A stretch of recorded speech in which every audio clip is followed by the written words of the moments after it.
Bonjour et bienvenue dans ce nouveau tutoriel. Aujourd'hui, nous allons résoudre un problème que vous pouvez rencontrer en entreprise.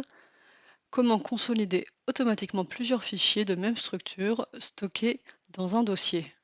Pour notre exemple du jour, nous verrons le cas d'extraction de stock pour lesquels l'outil ne permet pas de récupérer un historique, mais uniquement le dernier mois traité.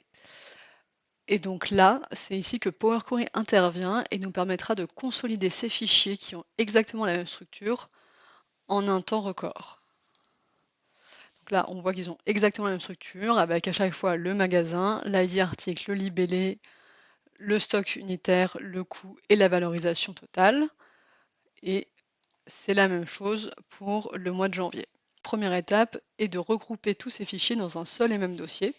Donc ici, moi j'ai déjà créé un dossier valorisation de stock et les fichiers sont à l'intérieur. L'astuce, c'est aussi de nommer les fichiers avec la date directement. Donc ici, j'ai mis année, mois, jour. Et à chaque fois, c'est le dernier jour du mois pour les stocks. Cette astuce, elle est notamment utile si vous n'avez pas de colonne comportant la date de votre extraction ou la date du coup de stock.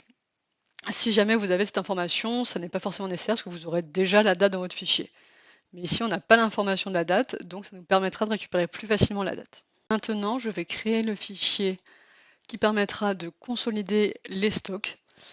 Donc, je le crée à la racine et je le nomme valorisation de stock suivi. J'ouvre le fichier de suivi, puis je vais dans Données, Obtenir des données, à partir d'un fichier, à partir d'un dossier. De là, donc j'ai une fenêtre qui s'ouvre et je dois indiquer le dossier dont j'ai besoin. Donc, une fois le dossier sélectionné, je n'ai plus qu'à dire ouvrir.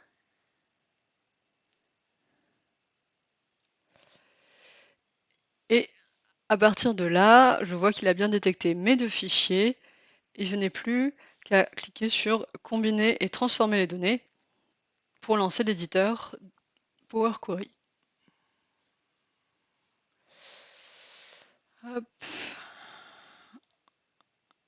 Dans l'éditeur Power Query, on voit que les fichiers se sont déjà consolidés puisque je récupère les fichiers du mois de janvier et du mois de février.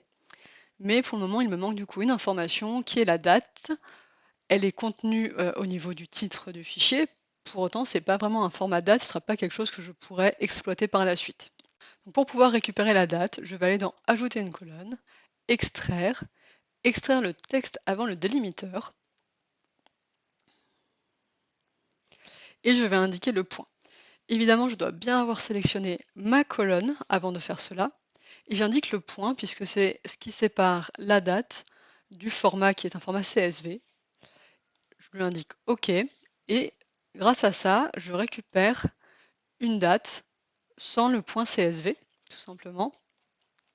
Pour le moment, il y a encore un problème au niveau du type, puisque c'est encore en texte, et je peux lui indiquer date, et il va tout de suite identifier que c'est le 31/01/2025 et le 28/02/2025.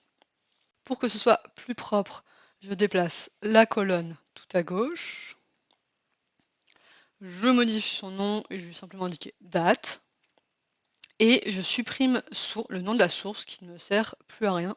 Nous avons fait toutes les étapes nécessaires dans Power Query, et là nous pouvons tout simplement fermer et charger, et les informations vont se charger dans l'Excel que nous avions ouvert. Voilà le résultat, vous avez désormais un tableau qui est structuré et exploitable. Vous pouvez faire un TCD, un graphique comme vous en avez l'habitude. Et du coup, si vous avez besoin de rajouter un fichier, donc chaque mois vous avez besoin de rajouter un fichier, il vous suffira simplement de le copier-coller et de lancer l'actualisation. Donc par exemple, je vais ajouter le fichier pour le mois de mars. Pour le moment, nous n'avons pas d'informations pour le mois de mars. Je vais simplement aller dans Données et lancer Actualiser tout. Et là, si je vais tout en bas, on a bien récupéré les informations pour le mois de mars. C'est une technique qui simplifie énormément vos reportings mensuels et surtout qui vous fait gagner du temps et qui limite vraiment le risque d'erreur humain, parce que si vous faites des copier-coller tous les mois, la probabilité que sans faire exprès vous supprimiez une ligne, ou que vous vous décaliez, bref, qu'il vous manque quelque chose est quand même assez importante. Tandis que là, avec cette méthode, il n'y aura pas de souci à ce niveau-là. Pour cette méthode, je vous ai montré, dans Excel, mais vous pouvez aussi bien le faire dans Power BI et ensuite utiliser tout ce qui est, la visualisation de Power BI pour votre suivi de stock. Si ce tutoriel vous a été utile, n'hésitez pas à le partager ou à vous abonner pour suivre d'autres tutos. À très bientôt pour de nouveaux tutoriels.